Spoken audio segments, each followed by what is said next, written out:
My name's Jameson. I'm the co-founder and CEO of Fritz.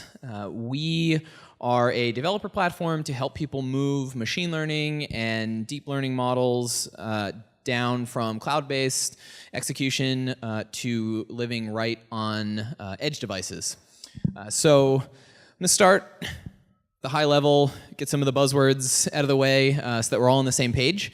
And my co-founder and I really started Fritz because of this transition that we're seeing at the intersection of two technologies. So that is AI, deep learning, and processing all of this data actually on these edge devices. And so we think that we're moving towards a world where we have edge intelligence that's powered by centralized learning. So we now have sensors everywhere. There's a half dozen of them in your phone, camera, microphone, accelerometer, GPS, and they are collecting all sorts of data continuously in real time. So much so that we've had to develop machine learning, now deep learning algorithms to extract only the relevant bits of that data. The relevant bits then get passed on to application layers, and this could be, in the backseat of your self-driving car, or even down in an app like Snapchat. And those applications take just the important bits of data and act on it. Turns your car left, puts a dog filter on your face.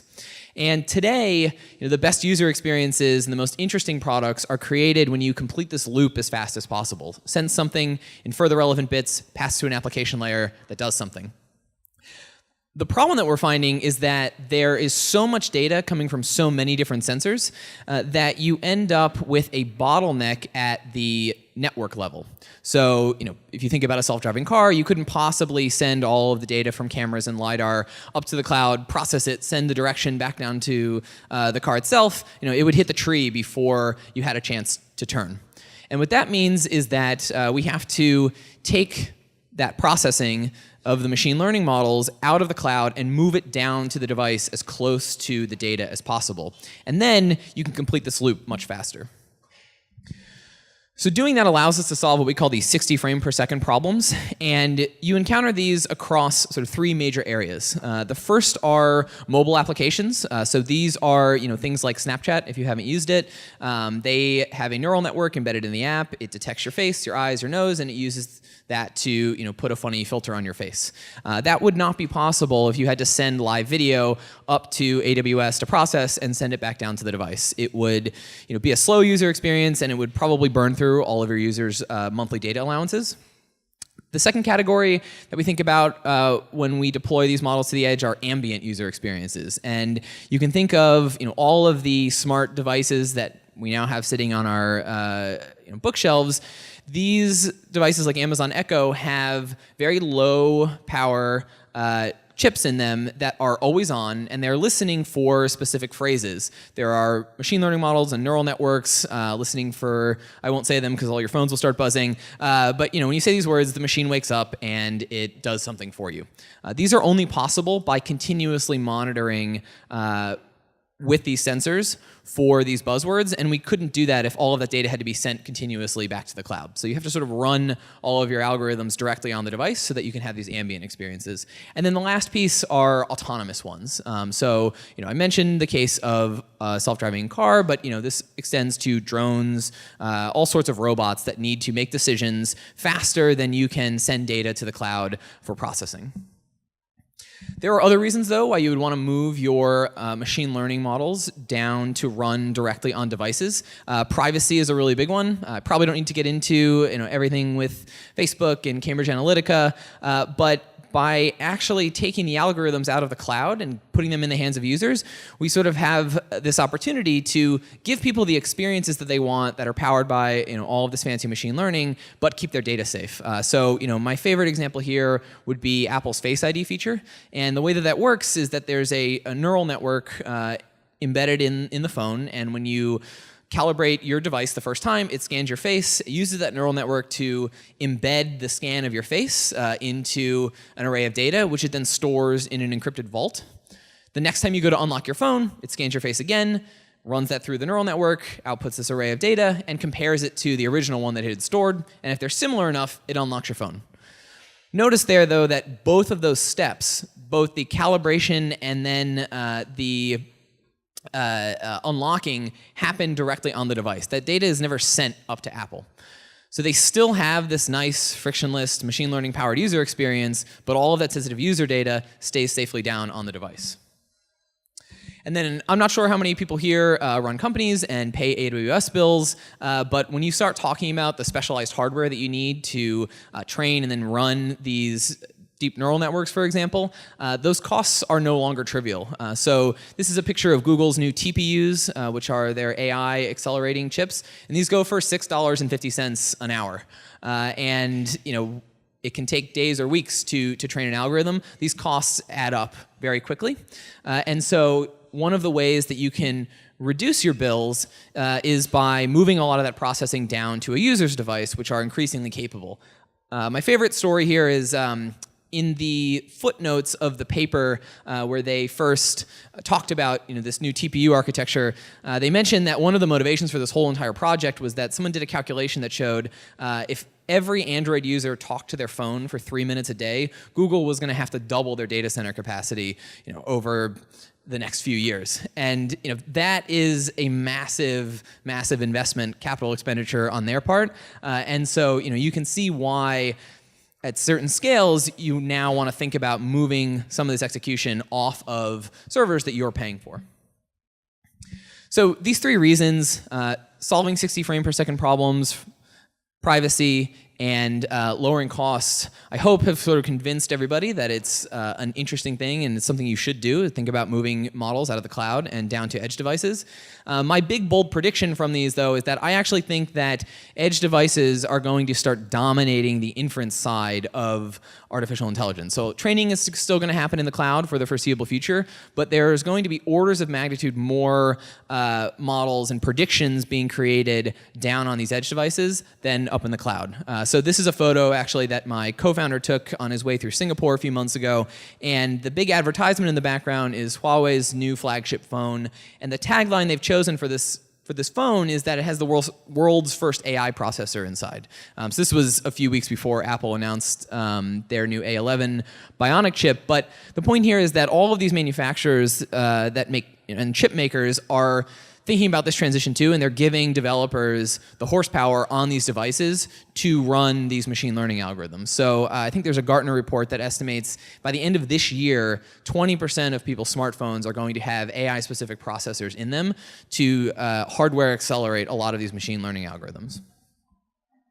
So if we think about the growth of AI, over the next 5 and 10 years, I would argue that we are currently living in a world with edge intelligence. We all talk to our phones or our smart speakers. You can go out and buy drones that can follow you around. I think very quickly that is going to be the dominant place that AI inference actually happens.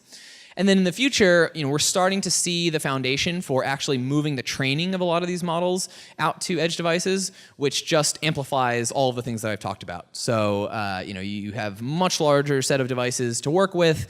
It keeps all of the training data private, and then, your costs are even lower. So now that was a lot of future-facing stuff. I want to talk about how do I get started with this today. It's actually a bit painful to get started.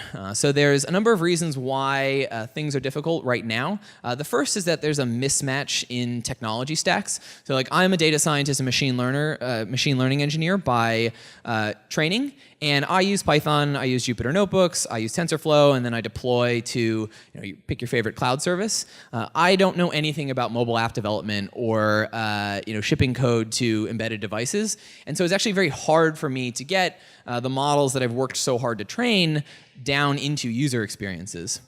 On the other end of the spectrum, those mobile engineers, those embedded engineers, they probably don't want to go and get a PhD in artificial intelligence just to be able to build some of these user experiences that people are asking for.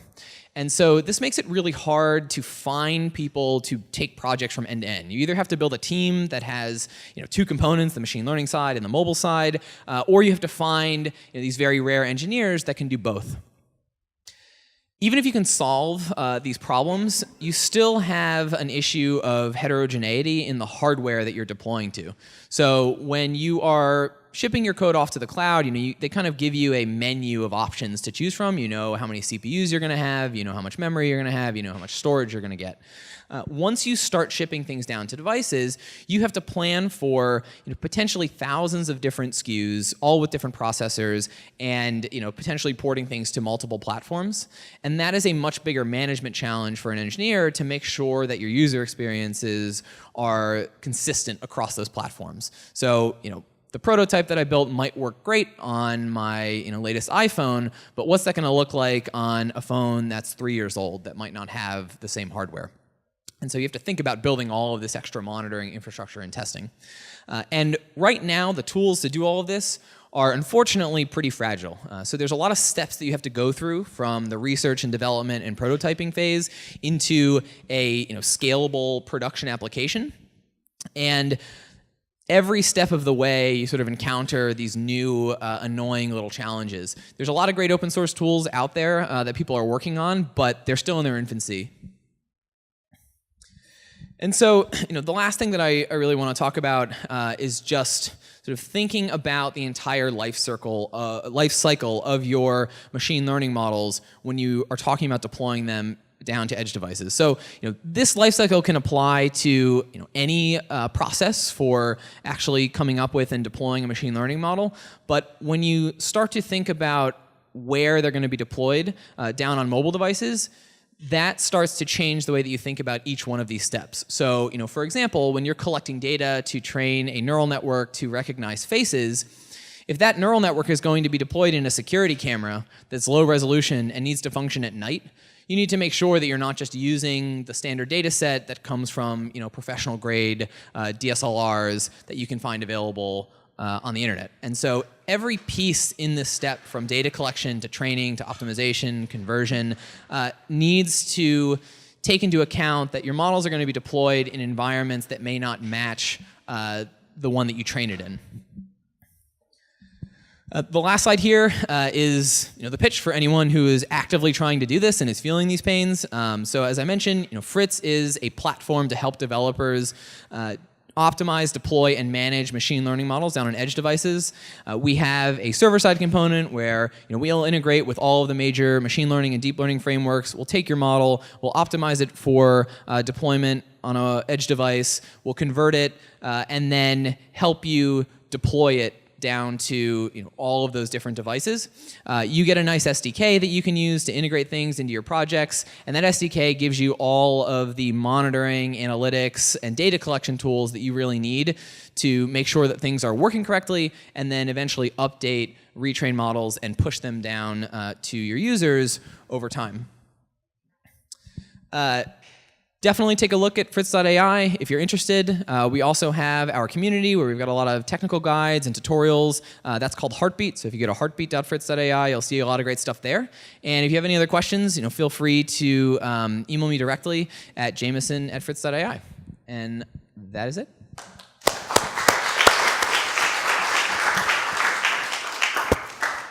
Great. Thank you very much. Very interesting. What are you focused on as entry point into the market? Is that more mobile devices or is that IoT devices? What's the sharp tip of the spear? Yeah, for right now, we're focused primarily on mobile devices. Last summer, Apple announced Core ML, which is their mobile-friendly machine learning model format, and that gives you access to all of the hardware acceleration on their latest processors. Google somehow managed to fall behind Apple in something related to machine learning, so they have TensorFlow Lite, which is still in developer preview, but will be the equivalent in Android. So you can play around with that now, but we need to wait for the next version of Android to actually be able to deploy it. But as I mentioned, there are literally billions of devices online today that can do hardware-accelerated machine learning on them, and so we're really excited about all of the apps that people can build. Over time, though, I think you're going to see many use cases in IoT and some of these other platforms as people get used to them on mobile. And to make sure I understood, so you would be selling this as a developer tool to the apps developers? Yeah, this is infrastructure, right? We want developers to be able to focus on their core user experience and the core value that they're providing to their customers, not building all of these pipes to make sure that you're tracking versions of your models and you're collecting all of this data and you're buffering things properly and not overloading people's internet connections. Like that's stuff that we want to focus on full time so that you can focus on just making sure that they love the experience using your app. Very good. And actually, do we have a question over there? Hi, very interesting. I agree with you on the privacy, cost, speed, and stuff like that. But I do have a question about edge inference. Are you worried at all about 5G and the capabilities to transfer much more data much quicker to the whole IoT community, whole IoT environment, and then kind of going backwards to, I have all this computing power back and I can transfer all the data quickly. Maybe not for an autonomous car, but for many of these applications. Yeah, so definitely looked into 5G. The idea behind 5G being that the network latency becomes not a problem anymore because the networks are so fast. Quite frankly, you can do hardware accelerated machine learning on your mobile device today. I don't really want to wait for telcos to roll out a brand new network specification, and then who knows what they're going to charge for it. So I think there are plenty of reasons to keep the stuff running on the device as well. I mean, think about sort of an equivalent technology, like foundational technology, like a database. Yes, you have databases that are in the cloud and they store a lot of both application and analytics there, but every mobile app that you create also has a tiny, SQLite database that it uses for information that just needs to be readily available. And I don't think that will go away with 5G either. Am I allowed a short follow-up question? And this is almost irrelevant given the market that you're going to that has billions of devices. But if you look at some of the, let's say, other hardware such as drones, et cetera, and robotics, much of the firmware and the ability to access the edge computing is limited because they don't allow you to touch the firmware at all, and you're very limited. I mean, DJI really is just and allows you almost to be just an app developer. Are you worried at all that there might be a trend towards not allowing you to do that and they controlling the edge computing environment, or no? I mean, I think at the end of the day, it just changes who we work with. Whether it's someone who's buying a drone off the shelf and then putting something on it, or if it's the drone maker who's decided they're going to have a vertical solution there and they don't want people to have to worry about that. But at the end of the day, someone has to think deeply about how do we get things optimized and running on all of these devices. And there seems to be a lot of industry activity at the sort of edge computing. I forget what it's called, Cloud Foundry, Foundry X, or something like this, like consortiums of companies getting together to sort of solve edge computing. Is that something that's good for you guys? Is that the threat? Is that, I guess a related question is, how do you think about GCP and AWS sort of going in, Microsoft, I guess, going into that world and providing infrastructure for developers to build edge computing? Yeah, so there are a lot of companies that are looking into this space. So far, though, it's been actually a very positive thing for us. So as an example, converting models from formats that work server-side into formats that work on mobile devices, or even between server-side formats right now, is extremely painful. So if you're like a TensorFlow fan, converting that to something that would work with PyTorch just doesn't work at all. And so you see companies like Microsoft, Amazon, and Facebook have gone in on an open neural network exchange format.